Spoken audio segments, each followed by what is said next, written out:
إن الحمد لله نحمده ونستعينه ونستغفره ونعوذ بالله من شرور أنفسنا ومن سيئات أعمالنا من يهده الله فلا مضل له ومن يضلل فلا هادي له وأشهد أن لا إله إلا الله وحده لا شريك له وأشهد أن محمدا عبده ورسوله الذي أرسله الله بالحق بشيرا ونذيرا وداعيا إلى الله بإذنه وسراجا منيرا أما بعد فإن أصدق الحديث كتاب الله وخير الهدي هدي محمد صلى الله عليه وسلم وشر الأمور محدثاتها وكل محدثة بدعة وكل بدعة ضلالة وكل ضلالة في النار أو كما قال عليه الصلاة والسلام عباد الله أوصيكم ونفسي بتقوى الله عز وجل فاتقوا الله سبحانه وتعالى في جميع شؤونكم قال الله سبحانه وتعالى في كلامه المجيد يا أيها الذين آمنوا اتقوا الله حق تقاته ولا تموتن إلا وأنتم مسلمون وقال سبحانه وتعالى وتزودوا فإن خير الزاد التقوى واتقوني يا أولي الألباب فاتقوا الله وأخلصوا أعمالكم لله سبحانه وتعالى فإن الله لا يقبل أعمال العباد إلا بإخلاصها لله سبحانه قال الله سبحانه وتعالى في كلامه المجيد أعوذ بالله من الشيطان الرجيم وكذلك جعلناكم أمة وسطا لتكونوا شهداء على الناس ويكون الرسول عليكم شهيدا عن عبد الله بن عباس رضي الله تعالى عنهما أنه قال قدم النبي صلى الله عليه وسلم المدينة فرأى اليهود تصوم يوم عاشوراء فقال ما هذا قالوا هذا يوم صالح هذا يوم نجى الله بني إسرائيل من عدوهم فصامه موسى قال صلى الله عليه وسلم فأنا أحق بموسى منكم فصامه وأمر بصيامه أخرجه البخاري ومسلم সম্মানিত উপস্থিতি হাজিরিন মুসল্লিয়ানে কিরাম শুরুতেই আমি আমাকে সহ আপনাদেরকে জীবনের প্রত্যেকটি পর্যায়ে জীবনের প্রত্যেকটি ক্ষেত্রে আল্লাহ রাব্বুল আলামিনের তাকওয়া অবলম্বন করার উপদেশ দিচ্ছি। আল্লাহ তাআলা আমাদের সবাইকে প্রকাশ্যে ঘরে বাইরে সকল ক্ষেত্রে আল্লাহ রাব্বুল আলামিনের তাকওয়া অবলম্বন করার তৌফিক দান করুন। সম্মানিত হাজিরিন, আমরা খুবই গুরুত্বপূর্ণ একটি বিষয় নিয়ে আজকের এই সংক্ষিপ্ত খুতবায় আপনাদের সাথে শেয়ার করব। আর সেই গুরুত্বপূর্ণ বিষয়টি হচ্ছে আশুরা ও কারবালা নিয়ে কিছু ভাবনা এবং গুরুত্বপূর্ণ উপলব্ধি। আজকের যে আলোচ্য বিষয় এটি মূলত আশুরার ইতিহাস বা কারবালার ইতিহাস নিয়ে আলোচনা নয়। এটি আশুরা এবং কারবালা নিয়ে আমাদের সমাজে যেই চিন্তাধারা রয়েছে চিন্তাধারাকে সামনে রেখে খুবই গুরুত্বপূর্ণ কিছু দৃষ্টিভঙ্গি এবং উপলব্ধি আপনাদের সামনে তুলে ধরার জন্য চেষ্টা করব। যেহেতু সময় আমাদের সাপোর্ট করেনি, আমরা একটু পরে এসেছি, এজন্য হয়তো খুব লম্বা আলোচনা আমরা সংক্ষেপে কয়েকটি কথা বলবো ইনশাআল্লাহ তাআলা। সম্মানিত উপস্থিতি, আমরা জানি যে 10ই মুহররম বা মুহররম মাসের 10 তারিখ এই দিনকে আশুরা দিবস হিসেবে আমাদের সকলের কাছেই জানা রয়েছে। আশুরা দিবস, এই দিনের সিয়াম আমরা পালন করে থাকি অনেকেই। আশুরার সাথে সম্পৃক্ত করে বা সংযুক্ত করে আমরা কেউ আশুরার আগে 9 তারিখও সিয়াম পালন করে থাকি, আবার কেউ আশুরার পরে 11 তারিখও সিয়াম পালন করে থাকি, কেউ 9, 10, 11 3 দিনের সিয়াম পালন করে থাকি। আমাদের যদি সমাজের মানুষদেরকে জিজ্ঞেস করা হয় যে কেন আপনারা এই আশুরার সিয়াম পালন করছেন,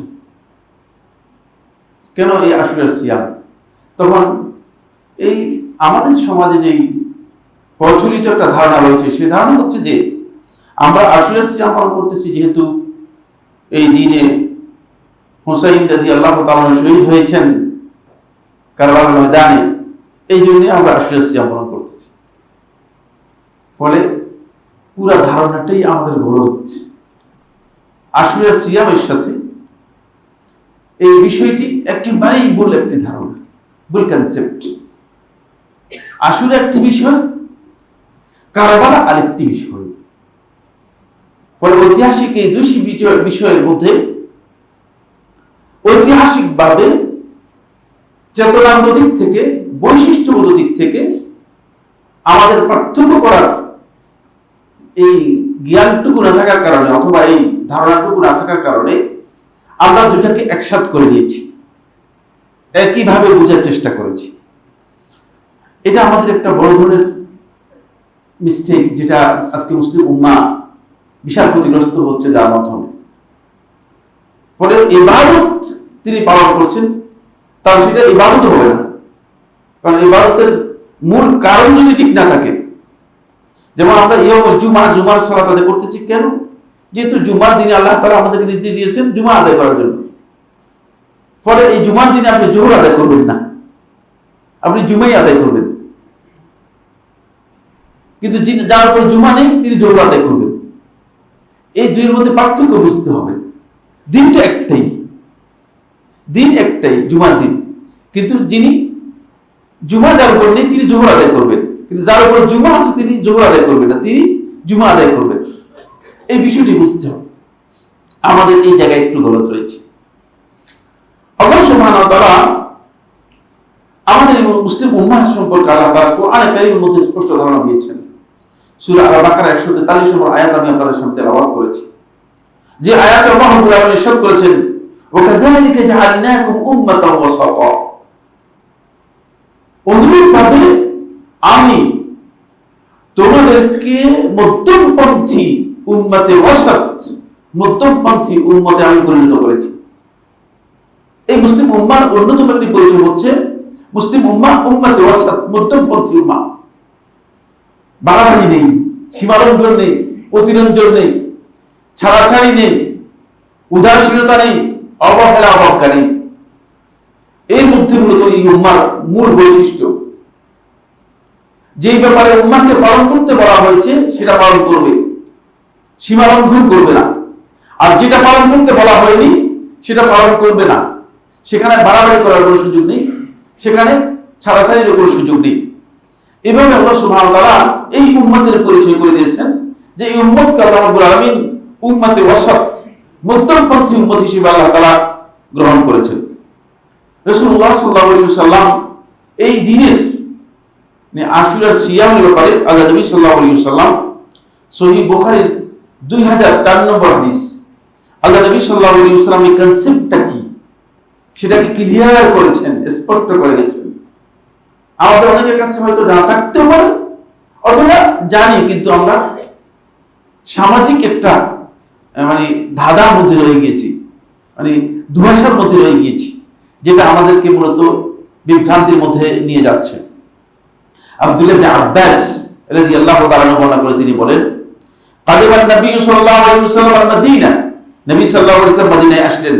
ফারাআল ইয়াহুদা তাসুমু ইয়াওম আশুরা, রাসূলুল্লাহ সাল্লাল্লাহু আলাইহি ওয়াসাল্লাম মদিনায় আসার পরে আল্লাহ নবী সাল্লাল্লাহু আলাইহি ওয়াসাল্লাম দেখলেন যে ইহুদিরা আশুরার সিয়াম পালন করছে। ইহুদিরা কি করতেছে? আশুরার সিয়াম পালন করতেছে। ফাকালা মা হাযা, রাসূলুল্লাহ সাল্লাল্লাহু আলাইহি ওয়াসাল্লাম প্রশ্ন করলেন, মা হাযা, এটা কেন, কি করতেছো তোমরা, এর কারণ কি? তখন ক্বালু, উত্তরে ইহুদিরা বলল, হাযা ইয়াউমুন সালিহ, এটি অত্যন্ত একটি ভালো দিন, নেক দিন, গুরুত্বপূর্ণ দিবস।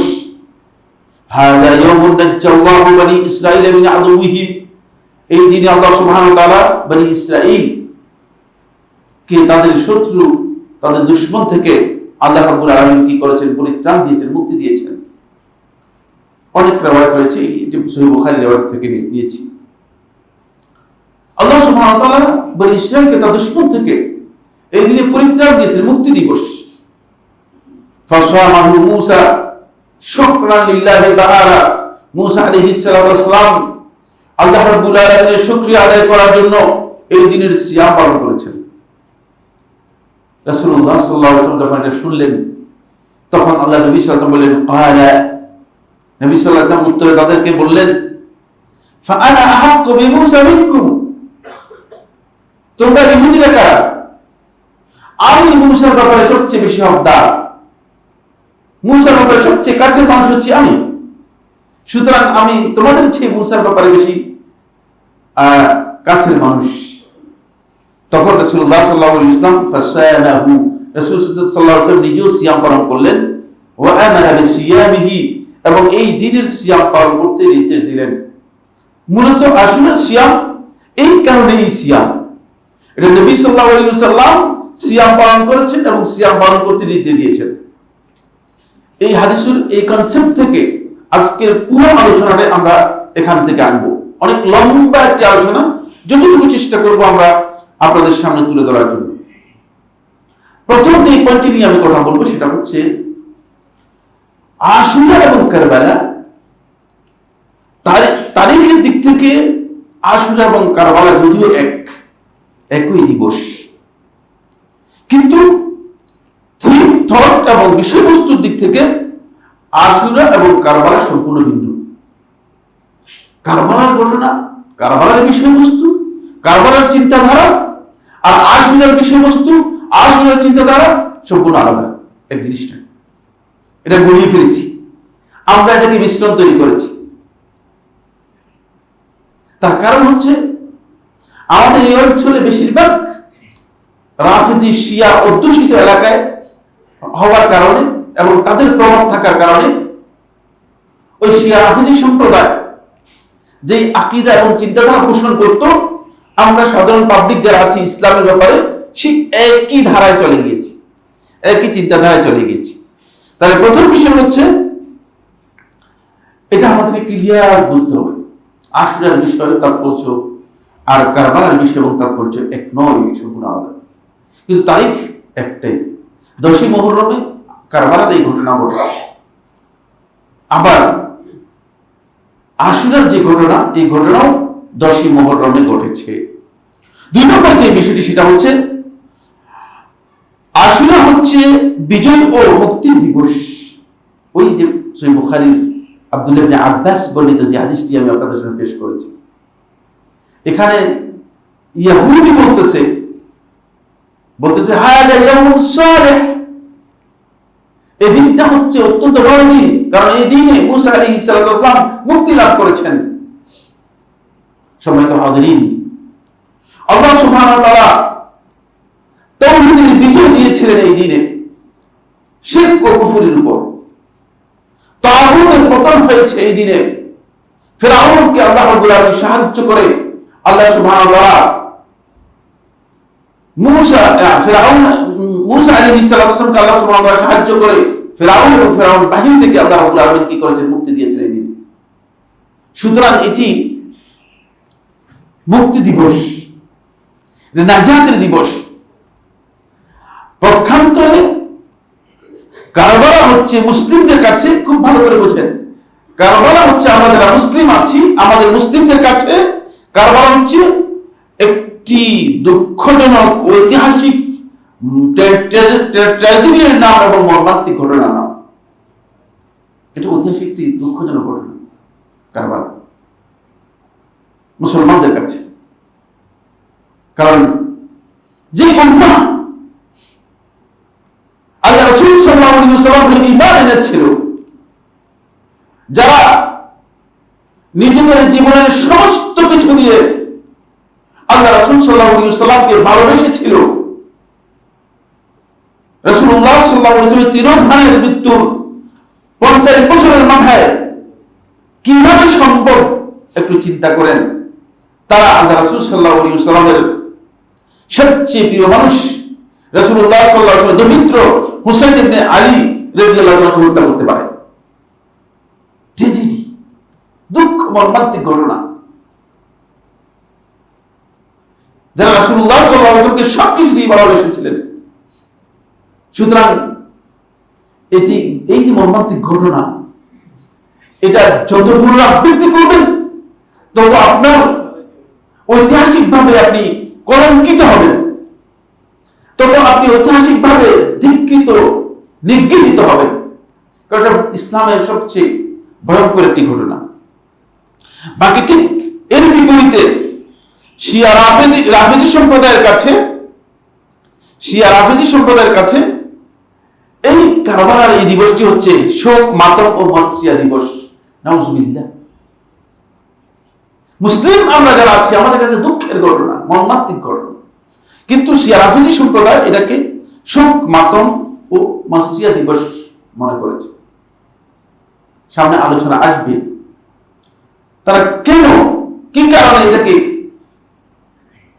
শোক দিবস, মাসিয়া, তাজিয়া দিবস হিসেবে ঘোষণা করেছে। সবচেয়ে বড় কথা হচ্ছে এখানে আমার বন্ধুগণ, ওই শিয়া রাফেজিদের সেই অনুসরণ করেই আমরা যারা মুসলিম আছি, আমরাও এটাকে মাসিয়া দিবস হিসেবে গ্রহণ করে শিয়া রাফেজিদের যেই মাসিয়া মিছিল হচ্ছে, তাজিয়া মিছিল হচ্ছে, সেখানে মুসলিমরা অংশগ্রহণ করতেছে। খবর, বেখবর মুসলিম যে তার নিজের পরিচয় সম্পর্কে জানে না, সে এই ধরনেরই হবে। আমি যে কি কারণে মুসলিম, আমার পরিচয় যদি আমি না জানি, তাহলে আমি এই কাজ করবো, এছাড়া কি কাজ করবো? ফলে তাই হচ্ছে। 3 নম্বর যে পয়েন্টটি, সেটা হলো এই বন্ধুগণ, আশুরার সূত্র এবং ইতিহাস হচ্ছে সহিহ হাদিস অনুযায়ী মুসা আলাইহিস সালামের গণনার সাথে সম্পৃক্ত। আর ইসরাঈলী রিওয়ায়াতের মধ্যে ইবনে রাজব রাহিমাহুল্লাহ তাআলা বর্ণনা করেন এটি নূহ আলাইহিস সালামের গণনার সাথে সম্পৃক্ত। যাই হোক, কিন্তু যেহেতু সহিহ রিওয়ায়াত, সহিহ বুখারী এবং মুসলিমের রিওয়ায়াতের মধ্যে স্পষ্ট আল্লাহ নবী সাল্লাল্লাহু আলাইহি ওয়াসাল্লাম আশুরার ইতিহাসের সূত্র হিসেবে, এর গণনার মূল হিসেবে মুসা আলাইহিস সালামের গণনাকে উল্লেখ করেছেন। সুতরাং এটাই হচ্ছে মূলত আশুরার মূল গণনা এবং ইতিহাস। আর কারবালার ঘটনার সম্পৃক্ততা হচ্ছে 61 হিজরি সনে 10ই মুহররম হুসাইন ইবনে আলী রাদিয়াল্লাহু তাআলা আনহু তফ অথবা তুফ ময়দানে যে যুদ্ধের মুখোমুখি হয়েছিলেন, যেটাকে পরবর্তীতে কারবালা অথবা কারবুলা নাম দেওয়া হয়েছিল, ওই জায়গায় যে একটি দুর্ঘটনা বা হত্যাযজ্ঞ হয়েছিল, এটাকে হত্যাযজ্ঞ বলতে পারেন। কারণ হুসাইন ইবনে আলী যুদ্ধ করার জন্য যাননি। এই ইতিহাস আমার খেয়াল আছে 4 বছর আগে আমি এখানে আলোচনা করেছি, বিস্তারিত আলোচনা করেছি। এই জন্য আমি মানে আজকে আর সেটা রিপিট করলাম না। 4 বছর আগের আলোচনাটা দেখে নিবেন বা শুনে নিবেন, সেখানে আমার বিস্তারিত আলোচনা রয়েছে, লম্বা আলোচনা করেছি, আমার খেয়াল আছে। হুসাইন ইবনে আলী রাদিয়াল্লাহু আনহু হত্যাকাণ্ড এর সাথে জড়িত কারবালার ইতিহাস। সুতরাং দুটো সম্পূর্ণ আলাদা বিষয়। নবী সাল্লাল্লাহু আলাইহি ওয়াসাল্লামের মৃত্যুর অনেক পরের ঘটনা, 50 বছর পরের ঘটনা। হয়তো আপনি বলবেন যে 10ই মুহররম তো হয়েছে, 10ই মুহররম পৃথিবীর ইতিহাসে আরো বহু ঘটনা হয়েছে, ঠিক না? প্রতিদিনই তো পৃথিবীতে ঘটনা হচ্ছে না? ঘটনার কোনো শেষ আছে? হুসাইন ইবনে আলী রাদিয়াল্লাহু তাআলা আনহু শাহাদাতকে কেন্দ্র করে যদি মাসিয়া, মাতম, নিজের শরীরকে ক্ষত বিক্ষত করা, তাজিয়া মিছিল করতে হয়, খুব ভালো করে খেয়াল করুন। তার ছেলে, তার আব্বা আলী ইবনে আবি তালেব রাদিয়াল্লাহু তাআলা আনহু ফজরের সালাত আদায় করার জন্য তিনি বেরিয়েছেন, ফজরের সালাতের উদ্দেশ্যে মসজিদের দিকে যাচ্ছেন। তখন তাকে নির্মমভাবে শাহাদাত বরণ করতে হয়েছিল, হত্যা করা হয়েছিল। তাহলে কেন রমাদান মাসে, কেন আলী ইবনে আবি তালেব রাদিয়াল্লাহু তাআলার জন্য আমরা তাজিয়া করি না? এই প্রশ্নের উত্তর দিবেন কিভাবে? তাহলে আমরা বুঝতেছি আমাদের ভুল কোথায় আছে। তার চেয়ে ভালো শ্রেষ্ঠ যিনি ছিলেন আল্লাহ রাসূল সাল্লাল্লাহু আলাইহি ওয়াসাল্লাম দুইজন কন্যা উসমান ইবনে আফফান রাদিয়াল্লাহু তাআলা বিয়ে করেছিলেন। রাসূলুল্লাহ সাল্লাল্লাহু আলাইহি ওয়াসাল্লাম যাকে তিনবার আল্লাহ রাসূল সাল্লাল্লাহু আলাইহি ওয়াসাল্লাম জান্নাতের সুসংবাদ দিয়েছিলেন, উসমান ইবনে আফফান রাদিয়াল্লাহু তাআলা আনহু আল্লাহ রাসূল সাল্লাল্লাহু আলাইহি ওয়াসাল্লাম মসজিদের কাছে বসে কোরআন তেলাওয়াত করতেছিলেন। এই অবস্থায় উসমান ইবনে আফফান রাদিয়াল্লাহু তাআলাকে শহীদ করা হয়েছিল। তো আমরা উসমান ইবনে আফফান রাদিয়াল্লাহু তাআলার জন্য কেন তাজিয়া মিছিল বের করি না? কি উত্তর দিবেন আপনারা? তার ছিল আরো সম্মানের ব্যক্তি ইসলামের ইতিহাসে ওমর ইবনে খাত্তাব রাদিয়াল্লাহু তাআলা আনহু ফজরের সালাত আদায় করতেছিলেন। ফজরের দ্বিতীয় রাকাতে তিনি উপস্থিত ছিলেন। প্রথম রাকাত শেষ করেছেন, দ্বিতীয় রাকাত আদায় করতেছিলেন। তাকে নির্মমভাবে ছুরিকাঘাত করে আবু লুলু হত্যা করেছে এবং নির্মমভাবে তিনি শাহাদাত বরণ করেছিলেন। কিন্তু আমরা তো তাজিয়া মিছিল কোনোদিন করি না। তার কারণ ইসলাম এই তাজিয়া, এই মরসিয়া, মাতম, এটাকে ইসলাম কঠিনভাবে হারাম করে দিয়েছে। রাসূলুল্লাহ সাল্লাল্লাহু আলাইহি ওয়াসাল্লাম সহিহ বুখারী হাদিসের মধ্যে স্পষ্ট করে বলেছেন, লাইসা মিন্না, তারা আমার দলভুক্তই হতে পারবে না। মান লাতামাল হুদুদ, যে বক্ষ বিদীর্ণ করবে, ওয়াশাক্কাল জুয়ুব, নিজে বুক চাপড়াবে, পিঠ চাপড়াবে, সত্য প্রকাশ করার জন্য অনাহূত এমন কোন কাজ করবে যে কাজ ইসলাম অনুমোদন দেয় না। ওয়াদা আলা জাহিলিয়া, এবং জাহিলি যে সমস্ত আহ্বান আছে, ডাক আছে, সেই ডাকের দিকে মানুষদেরকে বলবে, আসো আমরা বসি বিলাপ করি, আসো আমরা বসি শোক প্রকাশ করি, মাতম প্রকাশ করি, সে আমার দলভুক্ত হতে পারবে না। সে আমার দলভুক্ত হতে পারবে না। সহিহ বুখারী হাদিস। রাসূলুল্লাহ সাল্লাল্লাহু আলাইহি ওয়াসাল্লাম সহিহ মুসলিমের হাদিসের মধ্যে ইরশাদ করেন, আবু মুসা আশআরী রাদিয়াল্লাহু বর্ণনা করেন, তিনি বলেন, আরবাউন ফি উম্মতি মিন উমুরিল জাহিলিয়া, চারটি বিষয় রয়েছে যেগুলো আমার উম্মতের মধ্যে জাহিলি কর্ম ছাড়া কিছুই না। যেগুলো জাহিলি যুগে ছিল, এই আমার উম্মতের মধ্যে জাহিলি কাজ হিসেবে থেকে যাবে। ওয়ালায়াতুল কুরাহুন, এই উম্মতকে সতর্ক করার পরেও, এই উম্মতকে বারবার এই বিষয়গুলো জানানোর পরেও উম্মতের একটি দল এটা বর্জন করবে না, থেকে যাবে। এক নম্বর হচ্ছে আল ইহতিসাব, আর এক নম্বর হচ্ছে আল ফখরু বিল ইহতিসাব, বংশীয় মর্যাদা প্রকাশ করা, বংশের দাপট দেখানো। আমার বংশের লোক, আমার কাছে না কেউ, মানে আমার চৌধুরী, কি করবেন এ দিয়ে? কিছু ক্ষেত্রে করবে। মৃত্যুর পরে চৌধুরী আর চৌধুরীরা ছাড়া আছে, চৌধুরী অচৌধুরীর কোনো দাম আছে? কিচ্ছু নেই, কোনো দাম নেই। দ্বিতীয় হচ্ছে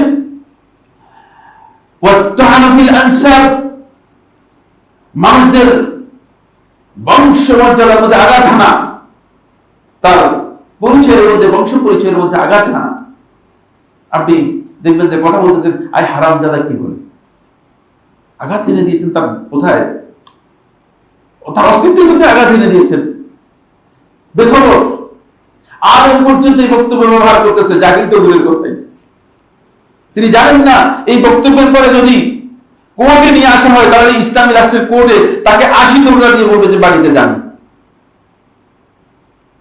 এটা জায়েজ নেই। মানুষের বংশ নিয়ে কথা বলছে। তারপরে ওয়াল ইস্তিসকা বিন নুজুম, অমুক তারকার কারণে আমাদের বৃষ্টি হয়েছে, বলে এই তারকা দেখা দিয়েছে এবার বৃষ্টি হবে, তারকার উপর নির্ভর করে বৃষ্টি, এগুলোকে চিহ্নিত করা। ওয়ান নিয়াহাতু, এটা হলো 4 নম্বর পয়েন্ট। ওয়ান নিয়াহাতু, মাতম বিলাপ করা, এটা জাহিলি কাজ, ইসলাম অনুমোদন দেয়নি। শুধুমাত্র শিয়া রাফেজি সম্প্রদায় এই কাজকে কি করেছে, নিজেদের জন্য বৈধ করে নিয়েছে। বন্ধুগণ, এই জন্য যারা সত্যিকার সুন্নাহ অনুসারী, তাদেরকে সতর্ক হতে হবে, বুঝতে হবে এখানে কোথায় আমাদের ভুল আছে, কোথায় আমাদের ভুল আছে। এরপরে 4 নম্বর যে পয়েন্ট, সেটি হলো আশুরা এবং মুহররমের 10 দিন, বা মুহররম, আশুরা এই তারিখ এবং মুহররমের 10 দিন মুসলিম উম্মার জন্য এটি ইবাদতের সাথে জড়িত বিষয়। কারণ রাসূলুল্লাহ সাল্লাল্লাহু আলাইহি ওয়াসাল্লাম গোটা মুহররম মাসকে রাসূল সাল্লাল্লাহু আলাইহি ওয়াসাল্লাম বলেছেন, মুহররম হচ্ছে শাহরুল্লাহিল মুহররম, আল্লাহ তাআলার মাস, এবং আল্লাহ তাআলা এই মাসটাকে পবিত্র মাস হিসেবে ঘোষণা করেছেন। পুরো মাসটাই ইবাদতের মাস। আফদালুস সিয়ামি বা'দাল ফারিদা বা'দা সিয়ামি রমাদান, হাদিসের মধ্যে রাসূলুল্লাহ বলেন যে রমাদান মাসের সিয়ামের পরে শ্রেষ্ঠ সিয়াম হচ্ছে, উত্তম সিয়াম হচ্ছে মুহররম মাসের সিয়াম পালন করা। এজন্য মুহররম মাস, এই হাদিসের ব্যাখ্যার মধ্যে শেখ আব্দুল আজিজ বিন বাজ রাহিমাহুল্লাহ তাআলা তিনি তার ফতোয়ার মধ্যে উল্লেখ করেন যে পুরো মুহররম মাস সিয়াম পালন করা এটা উত্তম কাজ। যদি কেউ পুরো মুহররম মাস সিয়াম পালন করতে না পারেন, অন্ততপক্ষে মুহররমের 10 দিন সিয়াম পালন করতে পারবেন। আর 10 দিন কেউ যদি পালন করতে না পারেন, আশুরা 9 এবং 10 তারিখে সিয়াম পালন করবেন। এটি অত্যন্ত গুরুত্বপূর্ণ। এটা ইবাদত, কিন্তু কারবালার কোন ঘটনা ইবাদতের সাথে জড়িত নয়। কারবালা এটা কোন প্রকার ইবাদতের সাথে জড়িত নয়, কারবালা কেন্দ্রিক কোন ইবাদত নেই। ফলে জুমহুর আহলে হাদিস ফকিহগণ বলেছেন, যদি কেউ মনে করেন যে আমরা হোসেন ইবনে আলী রাদিয়াল্লাহু তাআলার শোক প্রকাশ করার জন্য এই আশুরা দিবসের সিয়াম পালন করছি, তাহলে তার এই সিয়াম ইবাদত হবে না, বরং বিদআত হবে, এবং তিনি সওয়াব পাবেন না, গুনাহগার হবেন। কারণ কারবালার সিয়াম আমরা পালন করি না, আমরা সিয়াম পালন করি আশুরার সিয়াম। এই দুই পার্থক্য আমাদেরকে উপলব্ধি করতে হবে, বুঝতে হবে। যদি আপনি বুঝতে না পারেন তাহলে ভুল বুঝেছেন, তাহলে আপনি সবচেয়ে বেশি ক্ষতিগ্রস্ত হচ্ছেন। এই যে কারবালা এবং আশুরার মধ্যে যে বিশাল পার্থক্য, এই পার্থক্য রাসূলুল্লাহ সাল্লাল্লাহু আলাইহি ওয়াসাল্লামের যে হাদিসটুকু আমি বলেছি, এই হাদিসের মধ্যে আল্লাহ নবী সাল্লাল্লাহু আলাইহি ওয়াসাল্লাম স্পষ্ট করেছেন। আরো দুটি কথা এখান থেকে আলোচনা করে আমি আপনাদের কাছ থেকে শেষ কথা বলবো। আরেকটি বিষয় হচ্ছে রাসূলুল্লাহ সাল্লাল্লাহু আলাইহি ওয়াসাল্লাম বলেছেন, ওয়া আনা হাক্কু বিমূসা মিনকুম, আমি মূসার ব্যাপারে তোমাদের কাছে সবচেয়ে বেশি হকদার। কারণ আমরা যারা মুসলিম উম্মাহ রয়েছি, মূসা আলাইহিস সালাতু ওয়াস সালাম যে দাওয়াত দিয়েছেন, মূসা আলাইহিস সালাতু ওয়াস সালাম তাওহীদের যে বক্তব্য দিয়েছেন, মূসা আলাইহিস সালাতু ওয়াস সালাম যা নিয়ে এসেছেন সবটাকে আমরা স্বীকার করি, কিন্তু ইহুদিরা সবটাকে স্বীকার করে না। এজন্য অবশ্যই মুসলমানদের সাথে তাদের অতীত ইতিহাস এবং অতীত নবীদের যেই বিষয়গুলো আছে সেগুলো সম্পর্ক থাকতে হবে। এই কারণে রাসূলুল্লাহ সাল্লাল্লাহু আলাইহি ওয়াসাল্লাম স্পষ্ট করে বলেছেন যে যেহেতু মূসা এই দিনকে সিয়াম পালন করেছেন, এটি সম্মানিত দিন, তাহলে আমি এই দিনের সিয়াম পালন করব। যদি রাসূলুল্লাহ সাল্লাল্লাহু আলাইহি ওয়াসাল্লাম সিয়াম পালন না করতেন, তাহলে এই দিনের সিয়াম পালন করা কি হতো না, শরীয়ত সম্মত হতো না। রাসূলুল্লাহ সাল্লাল্লাহু আলাইহি ওয়াসাল্লাম সিয়াম পালন করেছেন এবং সিয়াম পালন করতে বলেছেন, তাই আমরা এই দিনের সিয়াম পালন করব। এরপরে আরেকটি মাসআলা আলোচনা করব, আরেকটি বিষয় আলোচনা করে শেষ করব, সেটা হচ্ছে আল্লাহ রাব্বুল আলামিনের শুকরিয়া আদায় করার বিষয়টি। বন্ধুগণ, আমাদের অনেকের কাছেই অপরিচিত। শুকরিয়া আমরা কিভাবে আদায় করি? আল্লাহ তাআলার অসংখ্য অগণিত নিয়ামত লাভ করার পরেও আমরা অনেক এমন আছি যারা মনে করে থাকি যে যাক আলহামদুলিল্লাহ বলেই শুকরিয়া শেষ। মানে মুখে কোন রকম আল্লাহ তাআলাকে বুঝিয়ে দিতে পারলেই হলো।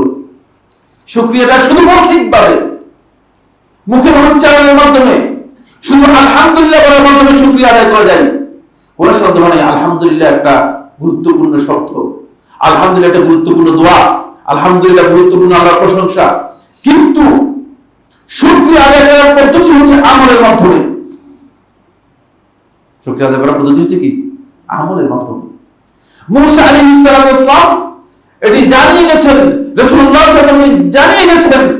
মূসা আলাইহিস সালাতু ওয়াস সালাম যখন আল্লাহ সুবহানাহু ওয়া তাআলা তাকে মুক্তি দিয়েছেন ফিরআউন এবং ফিরআউন বাহিনী থেকে, মূসা আলাইহিস সালাতু ওয়াস সালাম আল্লাহর শুকরিয়া আদায় করার জন্য সিয়াম পালন করেছেন। দেখছেন, আমলের মাধ্যমে। রাসূলুল্লাহ সাল্লাল্লাহু আলাইহি ওয়াসাল্লাম আল্লাহ রাব্বুল আলামিনের শুকরিয়া আদায় করতেন রাত্র দীর্ঘক্ষণ ইবাদত করার মাধ্যমে। লম্বা সময় ইবাদত করতেন দাঁড়িয়ে। রাসূলুল্লাহ সাল্লাল্লাহু আলাইহি ওয়াসাল্লাম পাগুলো ফুলে যেত। প্রশ্ন করা হলো, হে আল্লাহর রাসূল সাল্লাল্লাহু আলাইহি ওয়াসাল্লাম, এত লম্বা সময় আপনি ইবাদত করছেন কেন? তখন রাসূলুল্লাহ সাল্লাল্লাহু আলাইহি ওয়াসাল্লাম বলেছেন যে আওয়ালা আকুনু আবদান শাকুরা, আমি কি আল্লাহ তাআলার শুকরগুজার বান্দা হব না? শুকরিয়ার জন্য আমি এটি করছি। শুকরিয়া হচ্ছে আমলের মাধ্যমে। আল্লাহ রাব্বুল আলামিন আপনাকে যে নিয়ামত দিয়েছেন, সেই নিয়ামত আল্লাহ রাব্বুল আলামিনের সামনে যদি তুলে ধরতে পারেন, তাহলে আপনি শুকরিয়া আদায় করতে পারলেন। টাকা আছে, পকেটে রেখে দিবেন, শুধু পকেটের মধ্যে রেখে দিবেন, টাকা শুকরিয়া আদায় করেন নাই, মুখে বলে যে আলহামদুলিল্লাহ আল্লাহ তাআলা আমাকে অনেক দিয়েছে, আল্লাহ তাআলা আমাকে অনেক দিয়েছে। আল্লাহ শুকরিয়া আদায় করেননি। আল্লাহ তাআলার রাস্তায় খরচ করবেন, তাহলে শুকরিয়া আদায় করলেন। শুকরিয়া হচ্ছে আল্লাহ রাব্বুল আলামিন আপনাকে সুস্থ রেখেছেন, আপনি সুস্থতার জন্য আল্লাহ তাআলার ইবাদত করবেন, তাহলে শুকরিয়া আদায় করবেন। শুধু মৌখিক শুকরিয়া আল্লাহ রাসূল সাল্লাল্লাহু আলাইহি ওয়াসাল্লাম আমাদেরকে শিখাননি। এই হাদিস থেকে আমরা এটা স্পষ্ট বুঝতে পেরেছি। আরেকটি বিষয় খুবই গুরুত্বপূর্ণ, সেটা হচ্ছে এই মূসা আলাইহিস সালাম সিয়াম পালন করেছেন, শুধুমাত্র একদিন সিয়াম পালন করেছেন, আশুরার সিয়াম, 10 তারিখে সিয়াম পালন করেছেন। কিন্তু আল্লাহ রাসূল সাল্লাল্লাহু আলাইহি ওয়াসাল্লাম 10 তারিখে সিয়াম পালন করেছেন। পরবর্তীতে আব্দুল্লাহ ইবনে আব্বাস সহ সাহাবায়ে কেরামদের অনেকের কাছ থেকে রিওয়ায়াত সাব্যস্ত হয়েছে, রাসূলুল্লাহ সাল্লাল্লাহু আলাইহি ওয়াসাল্লামের কাছে যখন আসা হলো, বলা হলো আল্লাহ রাসূল সাল্লাল্লাহু আলাইহি ওয়াসাল্লাম এই দিনটাকে তো ইহুদিরা অনেক বেশি তাজিম করতেছে। এখন আমরাও যদি ইহুদিদের মতো তাজিম করি, তাহলে ইহুদিরা মনে করবে যে আমাদের কাছ থেকেই নিয়েছে। ইবাদতের মধ্যে ইসলাম একটি স্বতন্ত্র দিন। ইসলাম কাউকে অনুসরণ করে না, অনুকরণ করে না, সাদৃশ্য নেই না। রাসূলুল্লাহ সাল্লাল্লাহু আলাইহি ওয়াসাল্লাম সাদৃশ্যকে নিষেধ করেছেন। এজন্য ইহুদিদের বিরোধিতা করতে বলেছেন, খ্রিস্টানদের বিপরীত করতে বলেছেন, মুশরিকদের বিপরীত করতে বলেছেন। আল্লাহ রাসূল সাল্লাল্লাহু আলাইহি ওয়াসাল্লাম থেকে সহিহ রিওয়ায়াত সাব্যস্ত হয়েছে। ফলে এই দিনে রাসূলুল্লাহ সাল্লাল্লাহু আলাইহি ওয়াসাল্লাম যখন দেখলেন যে যদি 10 তারিখ সিয়াম পালন করা হয়, তাহলে ইহুদিদের সাথে মিশে যাবে, একই ধরনের হয়ে যাবে। তখন ইহুদির একটা সুযোগ পাবে, মুহাম্মদ আপনি আপনার উম্মতকে হয়তো ভালো করে গাইড করতে পারেন নাই, আমাদের কাছ থেকে নিয়ে শেষ পর্যন্ত বলছেন যে ঠিক আছে আশুরা সিয়াম পালন করো। ফলে রাসূলুল্লাহ সাল্লাল্লাহু আলাইহি ওয়াসাল্লাম বললেন, লাইন ইশতু ইলা কাবিলিন লা আসুমান্না তাসি', যদি আমি আগামী বছর পর্যন্ত জীবিত থাকি তাহলে 9 তারিখের সিয়াম পালন করব। 9 এবং 10 এই জন্য সিয়াম পালন করার কথা বলা হয়েছে। কি বুঝলাম? সেটা হলো মুসলিম হিসেবে আপনার স্বাতন্ত্র্য থাকতে হবে। আপনি অন্যদের সাথে মিশে যেতে পারবেন না। এখন তো আমাদের চেতনার দিক থেকে আমরা এমন হয়ে গিয়েছি যে আমরা মুসলমানরা মসজিদে এসে ইবাদত করি, আবার আশেপাশে যদি কোথাও পূজা টুজা হয় সেগুলোর মধ্যে তিনি গিয়ে দেখে যে সুন্দর খুব ভালো পূজা করতে পারেন। নাউযুবিল্লাহি মিন যালিক। ইসলাম থেকে এমন ভাবে বেরিয়ে যাবেন যেমন কোন ব্যক্তি তার শরীর থেকে কাপড় খুলে যেমন একেবারে অবমুক্ত হয়ে যায়, ঠিক অনুরূপভাবে ইসলাম থেকে বেরিয়ে যাবেন। এই জন্য রাসূলুল্লাহ সাল্লাল্লাহু আলাইহি ওয়াসাল্লাম বলেছেন, মান তাশাব্বাহা বিকাওমিন ফাহুয়া মিনহুম, যে অন্য কোন জাতির সাথে নিজেকে সাদৃশ্য করে নিল সে তাদের অন্তর্ভুক্ত হয়ে যাবে, সে আমার উম্মত থাকবে না, আমার উম্মত থাকবে না। আমাদেরকে সতর্কতা অবলম্বন করতে হবে। এজন্য বন্ধুগণ, আশুরা এবং কারবালা এই দুটি ঘটনাকে যেন আমরা ঘুরিয়ে ফেলে এমন চিন্তা না করি যে আশুরা মানেই কারবালা। সমাজে মধ্যে এটা প্রচলন। আপনি যখনই দেখবেন 17 তারিখ মনে হয় এখন আশুরার দিন, সরকারিভাবে বন্ধ ঘোষণা করা হয়েছে। প্রত্যেকটি টেলিভিশনে, প্রত্যেকটি মিম্বর থেকে একটাই কথা কারবালার ঘটনা বর্ণনা করা হচ্ছে। মনে হচ্ছে যে এই দিনটি হচ্ছে কারবালা দিবস, এটা কারবালা দিবস নয়, এটা আশুরা দিবস। কারবালার ঘটনা অনাকাঙ্ক্ষিত ভাবে, কাকতালীয় ভাবে আল্লাহ তাআলার কুদরত হিকমতের মধ্যে রয়েছে, যেহেতু আল্লাহ তাআলা তাকদীরের মধ্যে রেখে দিয়েছেন, ঘটনা ঘটে গিয়েছে। হোসেন ইবনে আলী রাদিয়াল্লাহু শাহাদাতের বিষয়টি, যেটা আমাদের এই উম্মতের জন্য অত্যন্ত কলঙ্কের বিষয়। আর হোসেন ইবনে আলী রাদিয়াল্লাহু শাহাদাতের জন্য আমাদের কোনো করণীয় নেই, কারণ এই উম্মতের সুনান ইবনে মাজাহ riwayat-এর মধ্যে রাসূলুল্লাহ সাল্লাল্লাহু আলাইহি ওয়াসাল্লাম বলেছেন যে এই উম্মতের জন্য সবচেয়ে বড় মুসিবত হচ্ছে একটাই, সেই মুসিবত হচ্ছে আমার মৃত্যু। ইবনে মাজাহ riwayat-এর মধ্যে এসেছে। রাসূল সাল্লাল্লাহু আলাইহি ওয়াসাল্লাম মৃত্যু চেয়ে বড় মুসিবত আর হতে পারে কিনা? হ্যাঁ, এটা বড় মুসিবত। ফলে আল্লাহ নবী সাল্লাল্লাহু আলাইহি ওয়াসাল্লাম বলেন, তোমাদের মধ্যে কোনো ব্যক্তি যদি কোনো মুসিবতে পড়ে যায়, কোনো বিপদে পড়ে যায়, কোনো সমস্যা সংকটের মধ্যে পড়ে যায়, তখন সে যেন আমার মৃত্যুর এই মুসিবতের কথা স্মরণ করে, তাহলে সেই ব্যক্তি তার মুসিবতটা হালকা মনে করবে।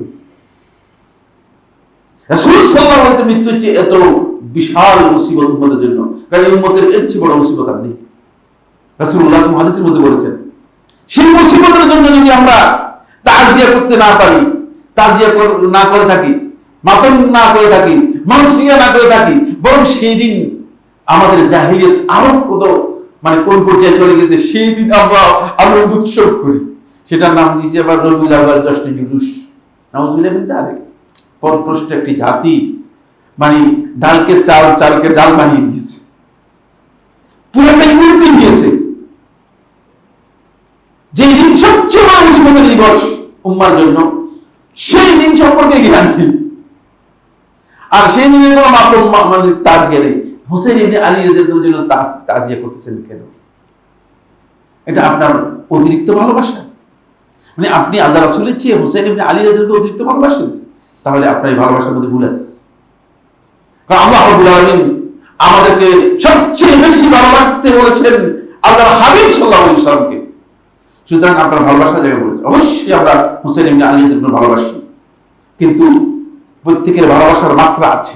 যে মাত্রায় আল্লাহ তাআলা অনুমোদন দিয়েছেন, সেই মাত্রায় আমরা তাকে ভালোবাসি। আল্লাহ সুবহানাহু ওয়া তাআলা আমাদের সবাইকে বিষয়গুলো বোঝার তৌফিক দান করুন। আমরা যেন বিষয়গুলো উপলব্ধি করতে পারি এবং সমাজের প্রচলিত যে বিভ্রান্তি বিভ্রাট আছে সেগুলো যেন আমরা দূর করতে পারি। কারণ আমাদের এই যে আকীদাগত বিচ্যুতি, এটা কিন্তু সাধারণ বিচ্যুতি নয়, এটা ভয়ানক ধরনের আকীদাগত বিচ্যুতি। কারণ আপনি এখন এমন কিছু কাজের সাথে জড়িত হয়ে যাচ্ছেন যে কাজগুলো ইসলাম একেবারে কঠিনভাবে নিষেধ করে দিয়েছে। সেই কাজগুলো থেকে যেন আল্লাহ সুবহানাহু ওয়া তাআলা আমাদের সবাইকে হেফাজত করেন এবং এই আকীদাগত বিচ্যুতি থেকে আল্লাহ রাব্বুল আলামিন আমাদের সবাইকে হেফাজত করেন। আকুলু কাওলি হাদা লি ওয়া লাকুম ফাস্তাগফিরুল্লাহ লি ওয়া লাকুম ফাস্তাগফিরুহু ইন্নাহু হুয়াল গফুরুর রহিম। আলহামদুলিল্লাহ আলহামদুলিল্লাহ আলা ইহসানিহি ওয়া শুকরু লাহু আলা তাওফীকিহি ওয়া ইমতিনানিহি ওয়া আশহাদু আল লা ইলাহা ইল্লাল্লাহু ওয়াহদাহু লা শারীকা লাহু তা'যীমান লিশানিহি ওয়া আশহাদু আন্না মুহাম্মাদার আবদুল্লাহি ওয়া রাসূলুহু আদ-দাঈ ইলা রিদওয়ানিহি ওয়া আলা আলিহি ওয়া আসহাবিহি ওয়া ইখওয়ানিহি ইবাদাল্লাহ রাহিমাকুমুল্লাহ ইন্নাল্লাহা মা'আকুম বিআমরিন কারীম আলা ওয়া হুwas salatu wassalamu ala nabiyil karim faqala bil muhkami tanzil innallaha wa malaikatahu yusalluna ala nabi ya ayyuhallazina amanu sallu alayhi wa sallimu taslima allahumma salli ala muhammad wa ala ali muhammad kama sallaita ala ibrahim wa ala ali ibrahim fil alamin innaka hamidum majid wa barik allahumma ala muhammad wa ala ali muhammad kama barakta ala ibrahim wa ala ali ibrahim fil alamin innaka hamidum majid wa sallallahu lil khulafa'ir rashidin al a'immatil mahdiyyin abi bakr umar usman wa ali wa ansari ashabi muhammadin sallallahu alaihi wasallam ajma'in allahumma a'izz al islam wal muslimin اللهم اعز الاسلام والمسلمين اللهم انصر عبادك الموحدين في كل مكان রব্বুল আলামিন।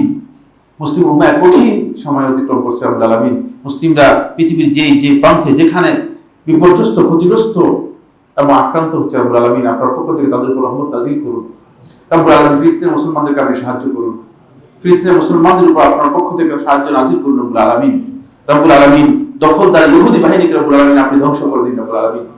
রব্বুল আলামিন তাদের উপর আপনার এমন আযাব নাযিল করুন যে আযাব থেকে তারা কোনোভাবে পরিত্রাণ লাভ করতে পারবে না রব্বুল আলামিন। রব্বুল আলামিন আল্লাহুম্মা আনজিল আলাইহিম বা'সাকাল্লাযী লা ইউরাদ আল্লাহুম্মা আনজিল আলাইহিম বা'সাকাল্লাযী লা ইউরাদ আল্লাহুম্মা আনজিল আলাইহিম বা'সাকাল্লাযী লা ইউরাদ। রব্বুল আলামিন তাদেরকে তাদের অস্ত্র দিয়ে ধ্বংস করে দিন রব্বুল আলামিন। রব্বুল আলামিন তাদেরকে তাদের অস্ত্র দিয়ে ধ্বংস করে দিন রব্বুল আলামিন। রব্বুল আলামিন আমাদের মধ্যে যারা অসুস্থ আছে তাদেরকে সুস্থ করে দিন, যারা বিপদগ্রস্ত আছে, ঋণগ্রস্ত আছে, তাদের বিপদ দূর করে দিন রব্বুল আলামিন। রব্বুল আলামিন যাদের মধ্যে সমস্যা আছে, সংকট আছে, তাদের সমস্যা সংকট দূর করে দিন। আমাদেরকে দিনের সঠিক সমঝ, সঠিক বুঝ দান করুন রব্বুল আলামিন। রব্বুল আলামিন যেন আমরা হেদায়েতের উপর মৃত্যু পর্যন্ত যেন অবিচল থাকতে পারি, অটুট থাকতে পারি, সেই তৌফিক আমাদেরকে দান করুন। ইবাদাল্লাহ রাহিমাকুমুল্লাহ ইন্নাল্লাহা ইয়া'মুরু বিল আদলি ওয়াল ইহসান ওয়া ইতা'জিল কুরবা ওয়া ইয়ানহা আনিল ফাহশাই ওয়াল মুনকারি ওয়াল বাগyi ইয়া'iযুকুম লা'আল্লাকুম তাযাক্কারুন ফাযকুরুল্লাহা আল-'আযীমা যালিল ইয়াযকুরুকুম ওয়াশকুরুহু আলা আলাইহি ওয়া নি'আমিহি ওয়া লাযিকরুল্লাহি আকবার ওয়াল্লাহু ইয়া'লামু মা তাসনাউন।